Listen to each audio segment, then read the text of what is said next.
नमस्कार दोस्तों, स्वागत है एक बार फिर से आपका टीजीटी स्पेशल सीरीज के वीडियो नंबर 49 में। तो यहाँ पे हम बात करने वाले हैं छायावाद से नई कविता के बीच में जो तथ्य हमसे छूट गए थे, छोटे मोटे या अन्य तथ्य, उनके बारे में हम यहाँ पर चर्चा करेंगे। तो वीडियो आज की हमारी थोड़ी लंबी हो सकती है, तो चलिए बिना समय गंवाए आज की चर्चा को शुरू करते हैं।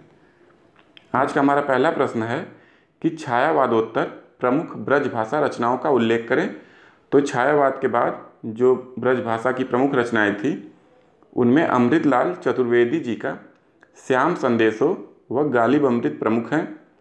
वहीं बलदेव प्रसाद मिश्र द्वारा श्याम शतक नामक ग्रंथ लिखा गया। डॉक्टर रसाल ने अज समोचन, रसाल मंजरी व उद्धव शतक की रचना की। तो आप याद रखिएगा, डॉक्टर रसाल सबसे महत्वपूर्ण है। इनकी रचना है अज समोचन, रसाल मंजरी व उद्धव शतक। उसके बाद गोपाल प्रसाद व्यास जी की ब्रजभाषा में रचना है रंग जंग और व्यंग, ये एक ही कृति है। उसके बाद आज का प्रश्न संख्या 2 देखते हैं कि डॉक्टर बच्चन सिंह ने किसे जनवादी साहित्य की संज्ञा दी है। तो जो नव्य प्रगतिवादी साहित्य था उसे डॉक्टर बच्चन सिंह जी जनवादी साहित्य की संज्ञा देते हैं। तो याद रखिएगा, बच्चन सिंह नव्य प्रगतिवादी साहित्य को जनवादी साहित्य कहते हैं। प्रश्न संख्या 3 देखें कि धूम्रवलय व मरण त्योहार काव्य कृतियाँ किसकी हैं।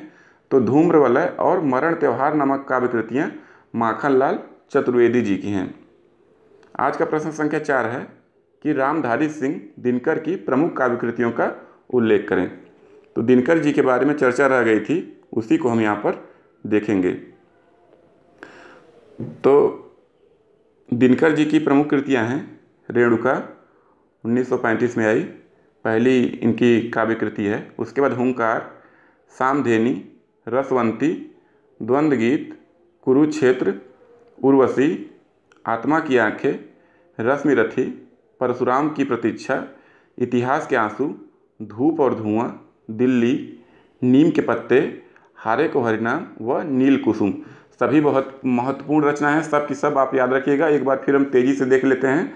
दिनकर जी की प्रमुख कृतियां हैं रेणुका, हुंकार, सामधेनी, रसवंती, द्वंद्व गीत, कुरुक्षेत्र, उर्वशी, आत्मा की आंखें, रश्मिरथी, परशुराम की प्रतीक्षा, इतिहास के आंसू, धूप और धुआं, दिल्ली, नीम के पत्ते, हारे को हरिराम व नील कुसुम। ये सभी कृतियाँ रामधारी सिंह दिनकर जी की हैं। आइए बढ़ते हैं प्रश्न संख्या 4 की तरफ कि राष्ट्रीय कविताओं का संग्रह दिनकर ने अपनी किस रचना को कहा है। तो हुंकार नामक इनकी जो काव्य कृति थी उसको दिनकर जी ने राष्ट्रीय कविताओं का संग्रह कहा है। तो बात याद रखिएगा कि हुंकार को दिनकर ने राष्ट्रीय कविताओं का संग्रह कहा है। वहीं बच्चन सिंह ने इसे बैतालिक का जागरण गान कहा है। किसे? हुंकार को बच्चन सिंह ने बैतालिक का जागरण गान कहा है।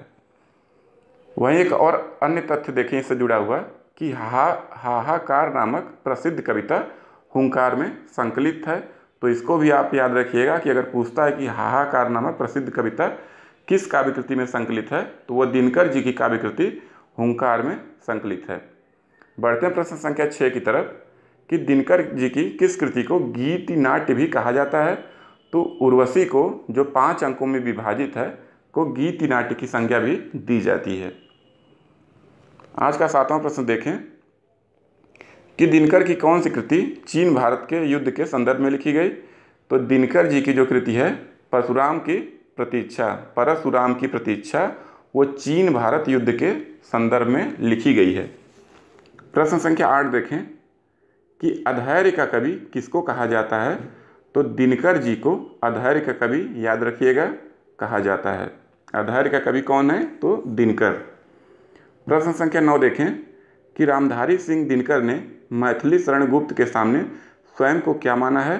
तो इन्होंने स्वयं को मैथिली शरण गुप्त के सामने महज डिप्टी राष्ट्रकवि माना है। बहुत ही महत्वपूर्ण तथ्य है, याद रखिएगा कि दिनकर जी मैथिली शरण गुप्त के सामने स्वयं को महज डिप्टी राष्ट्रकवि अपने को मानते हैं।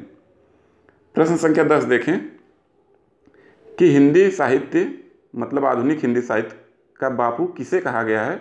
तो सिया राम शरण गुप्त जी को आधुनिक हिंदी साहित्य का बापू कहा जाता है। बढ़ते हैं प्रश्न संख्या 11 की तरफ। तो हरिवंश राय बच्चन ने गीता का अनुवाद किस शीर्षक से किया है? तो बच्चन जी ने गीता का अनुवाद जन गीता नामक शीर्षक से किया है। तो बहुत ही महत्वपूर्ण तथ्य है, इसको भी आप याद रखिएगा कि जन गीता नाम से बच्चन जी ने गीता का अनुवाद किया था। उसके बाद प्रश्न संख्या 12 देखें कि श्याम नारायण पांडे की काव्य कृतियों का उल्लेख करें। तो इनकी प्रमुख काव्य कृतियाँ हैं हल्दी घाटी, जौहर, तुमुल और त्रेता के दो वीर। ये सभी कृतियाँ श्याम नारायण पांडे जी की है। तो इनके बारे में आप ये तथ्य याद रखिएगा। आज का प्रश्न संख्या 13 देखें कि केदार मिश्र प्रभात की प्रमुख काव्य कृतियों का उल्लेख करें।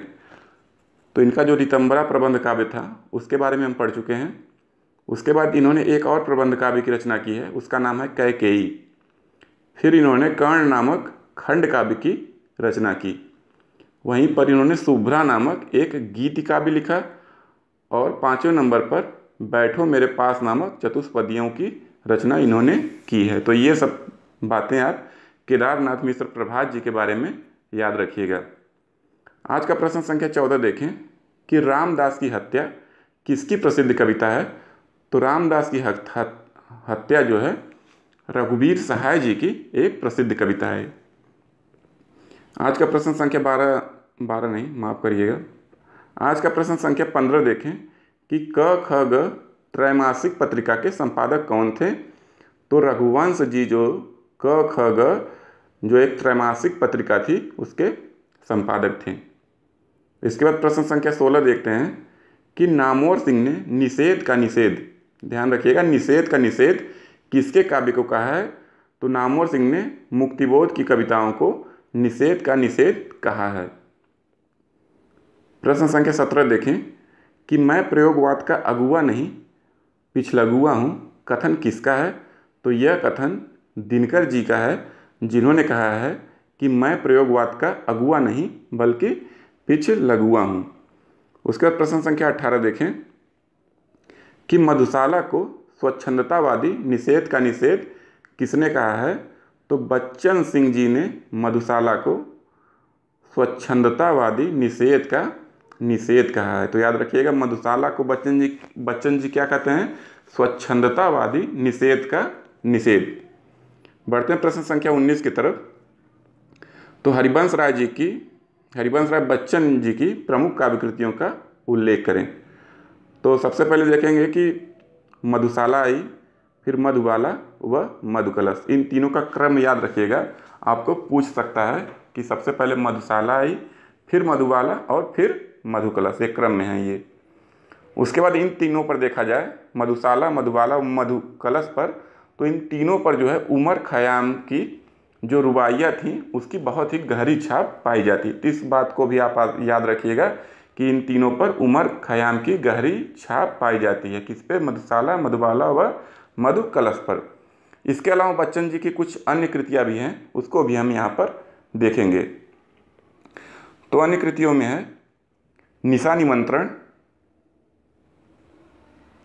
निमंत्रण, एकांत संगीत, आकुल अंतर, सतरंगनी, मिलन यामिनी, प्रणय पत्रिका, बंगाल का काल, हलाहल, सूत की माला, खादी के फूल, धार के इधर उधर, आरती और अंगारे, बुद्ध और नाच घर, त्रिभंगिमा, चार खेमे, 64 खूटे व दो चट्टाने जो इनका काव्य संग्रह था उसमें सिसिफस बरक्स हनुमान नामक एक लंबी कविता है। इसको भी आप याद रखिएगा कि दो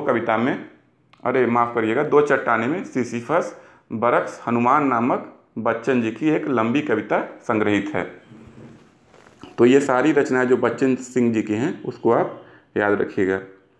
बढ़ते हैं प्रश्न संख्या 20 की तरफ।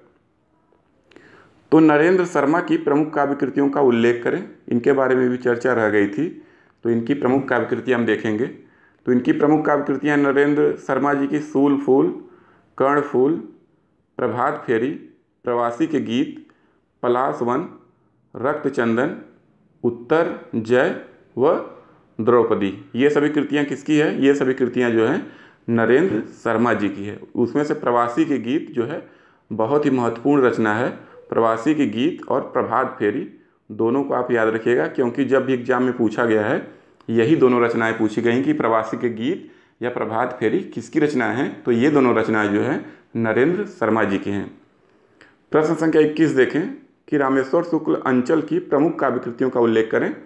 तो अंचल जी की प्रमुख काव्य कृतियाँ हैं अपराजिता, किरण बेला, करील, मधुलिका व लाल चूनर, वर्षांत के बादल, फिर विराम चिन्ह। ये सभी कृतियाँ किसकी है? रामेश्वर शुक्ल अंचल जी की। इसमें जो सबसे महत्वपूर्ण कृति है वह है अपराजिता। अपराजिता को आप याद रखिएगा कि ये रामेश्वर शुक्ल अंचल जी की कृति है। और आज का आखिरी प्रश्न हमारा है कि बच्चन सिंह ने नरेंद्र शर्मा की किस काव्य कृति में संकलित कविताओं को जोशवादी विध्वंसक गीत व बेहोशवादी प्रेम गीत कहा है? बहुत ही अच्छे शब्दों का इस्तेमाल किया है बच्चन सिंह ने नरेंद्र शर्मा के बारे में, इनके प्रमुख काव्य कृतियों के बारे में, कि जोशवादी विध्वंसक गीत व बेहोशवादी प्रेम गीत। ये किस काव्य कृति के बारे में इन्होंने इस संज्ञा का उपयोग किया? वो कृति है प्रभात फेरी। तो याद रखिएगा कि बच्चन सिंह ने नरेंद्र शर्मा की काव्य कृति प्रभात फेरी के बारे में, प्रभात फेरी में जो काव्य माफ़ करिएगा जो कविताएं हैं उनके बारे में जोशवादी विध्वंसक गीत व बेहोशवादी प्रेम गीत नामक संज्ञा का प्रयोग किया है। तो आज की चर्चा हमारी यहीं समाप्त होती है। मिलते हैं आपसे अगले वीडियो में, तब तक के लिए आज्ञा दीजिए। धन्यवाद, नमस्कार।